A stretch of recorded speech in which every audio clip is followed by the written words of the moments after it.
Hello and welcome back to the port. I'm the Gap Major and this is WoWs Weekly. WoWs Weekly is the weekly news video covering news of World of Warships Legends in the week past and the week coming up. Now, we are entering the second week of the patch, or we're in the second week of the patch, I guess you could say. And I think WoWs Weekly is going to be very short videos, I think, for the next couple of weeks. I don't exactly expect much to be going on in the background of World of Warships unless something suddenly changes, but unfortunately we're not expecting any collaborations, and we've already had the premium ship. Yes, we do have the Independence Day events coming up, and we'll have a little bit of a discussion about that. But apart from that, the rest of the patch is going to look quite quiet. I mean, we've only got we've got over a week of arena left. But that's all the only event mode. I kind of feel that this patch is a bit of a quieter patch from the Wargaming team. And I suspect that might be just due to maybe holidays or something like that. So, but anyway, yeah, we'll just go through the news and see what's kicking around, I guess you'd say.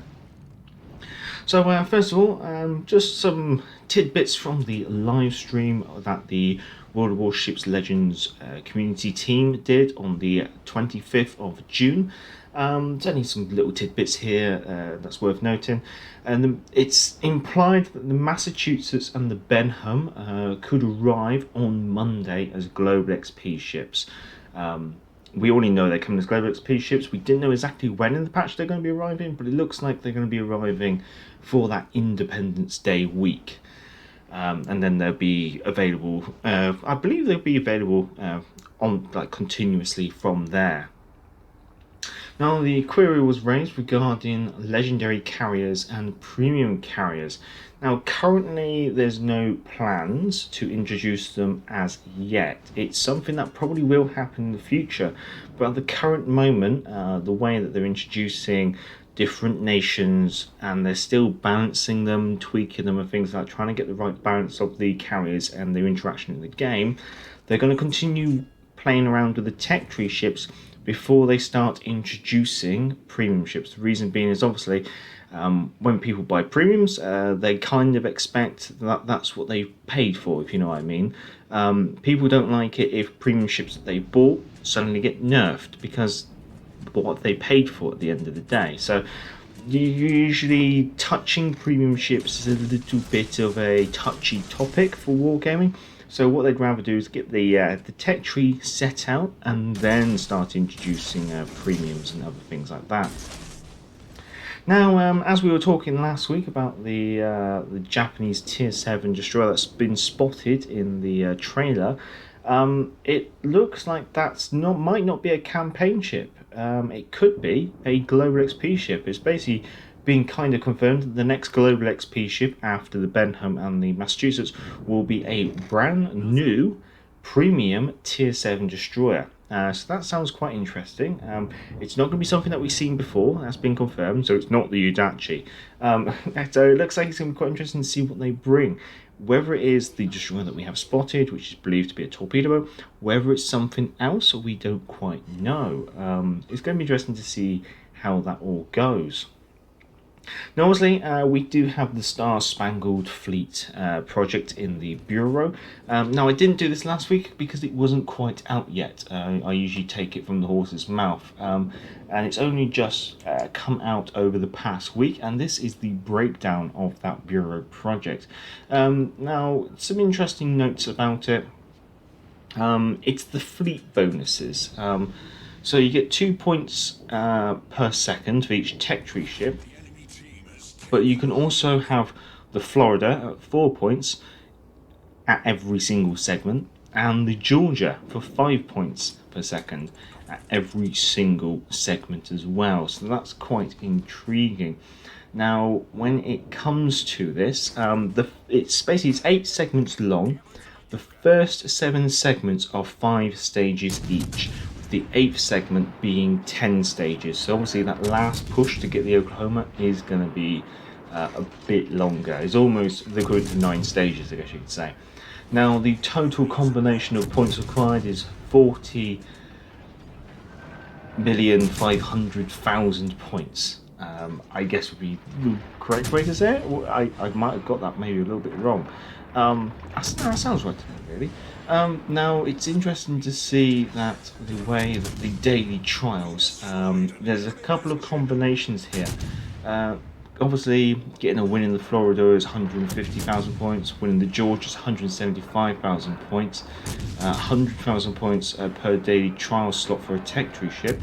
Now these seem to be a winner battle in standard or versus AI and get a minimum of 100 base XP with specified ship. So that's quite interesting. Now the tick rates seem to be between 12 seconds and 12 points per second and 17 points per second, depending on the ships. Obviously, there is a breakdown limit or breakthrough limit. Obviously, you can spend doubloons to try and push through.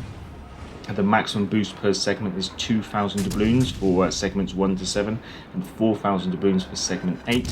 And 1 doubloon is equivalent to 1,000 points. Obviously, that's about 2 million points per segment for the standard segments and 4 million points for the 8th segment. Now, when it comes to the estimated times based on the tick rates, minimum tick rate, it will take you 234 days and 9 hours, as basically just log in every day without having any of the ships or any of the commanders assigned. If you have all of the commanders and the fleet and everything, the maximum tick rate without premium ships would be 32 days and 18 hours. So that's not too bad. But if you do have everything, I mean everything, all the premium ships and all that stuff, then you are looking at being able to complete the project in only 22 days. So all in all, it's quite a short project to complete. Now, at the moment, there isn't a time limit on the duration that this Bureau project is going to be around for. However, it is acknowledged by Wargaming that this will, in time, it will terminate. We don't know when it will terminate. They will obviously give us warning before it terminates, but it's not going to be an indefinite project within the Bureau. Now, when it comes to the rewards as you go along, obviously you've got the Oklahoma and you've got the Stars and Stripes camo from North Carolina, the Colorado, the Tennessee, New Mexico, the Nevada, and the New York.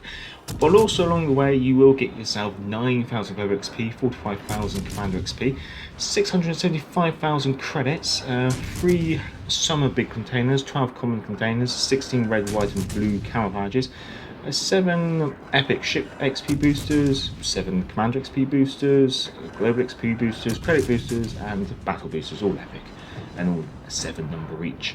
Now, when it comes to the commanders, obviously at segment 1 you can start off with a commander as low ranked as rank 7. By rank 8 you will be needing commanders of rank 14, and it's basically an increase in rank per segment. So obviously it's all American commanders, it's all American ships when we get to looking at the ships later on. Commanders wise, you're looking at needing Lee, King, Sims, Gleaves. That's all. So quite a nice small selection of commanders, I guess you could say. When it comes to the fleet, obviously the Florida and the Georgia, they're going to be there and they're going to obviously earn you more points.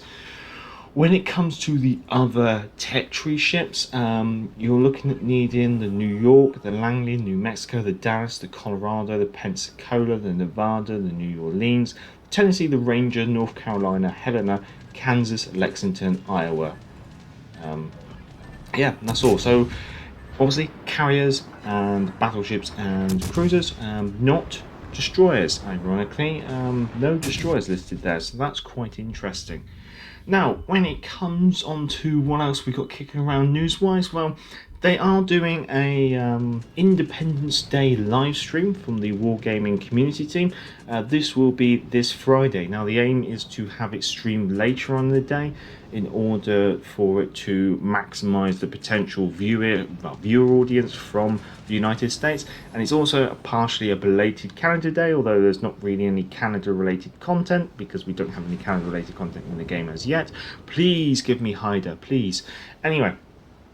During this live stream, there's going to be quite a big giveaway, it appears. There's a chance to win. Well, basically, they're going to be giving away 8 ships and 50 crates during this live stream, so that seems quite interesting.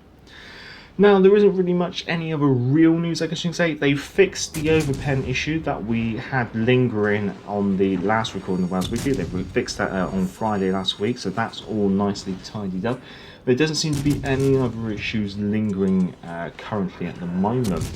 When it comes to channel news, I haven't really got anything to report. It's kind of just plodding on as usual.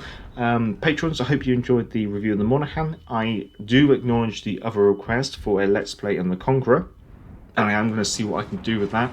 In regards to videos coming up, I've been playing around with the Minsk. I've been using the Halloween Commander Splendento, and I've been quite enjoying appearing 4.6 kilometers away from a nose-in battleship, traveling at about 47 knots, because there's not a lot they can do.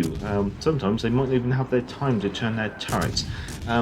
It's been quite amusing, so I might see if I can do a Let's Play in that. Furthermore, obviously, I'm going to be working up the American new early release battleships. I've got the Nevada, I've got the Tennessee, so I'm going to be working those, ranking them up, getting them fully leveled, and then doing reviews on those. But then again, grinding those can take a little bit of time. Being they're not exactly my cup of tea, that could take a little bit longer than I would like. So I might do a couple more Let's Plays this patch, try and give you some more Let's Plays, because I haven't been doing those so much so recently, because I have been taking a little bit of a step back from the from making videos and getting involved with playing so much, simply just due to other needs. But things are starting to look better now, and my interaction with the game is obviously improving.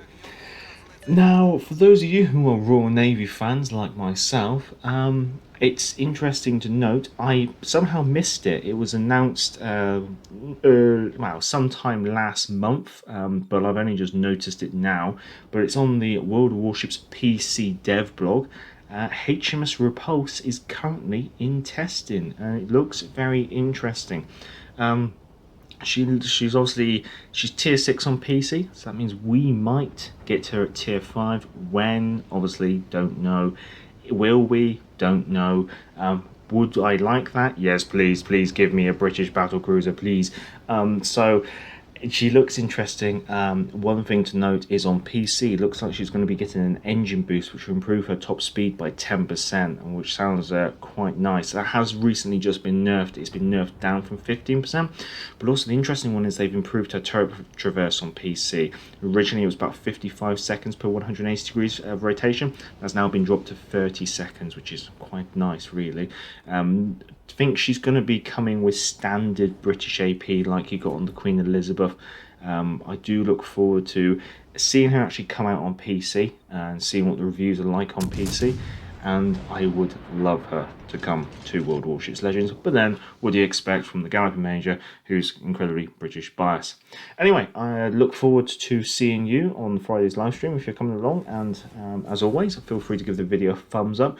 Down in the description, you know what's there, the links, the Patreon, it's all there. And I'd like to say thank you to all the subscribers, because more than likely you are the subscribers. If you're not a subscriber and you do enjoy these random weekly news videos, and hey, why not subscribe? It's free. Anyway, I've been the Galloping Major, and back to the port. Hey, hey, clear the way, here comes the Galloping Major. Bumpity, bumpity, bumpity, bump. Get out of the way there, you fellas, unless you want me to run you down. I guess this is the life. Now, hey, hey, clear the way, here comes the Galloping Major.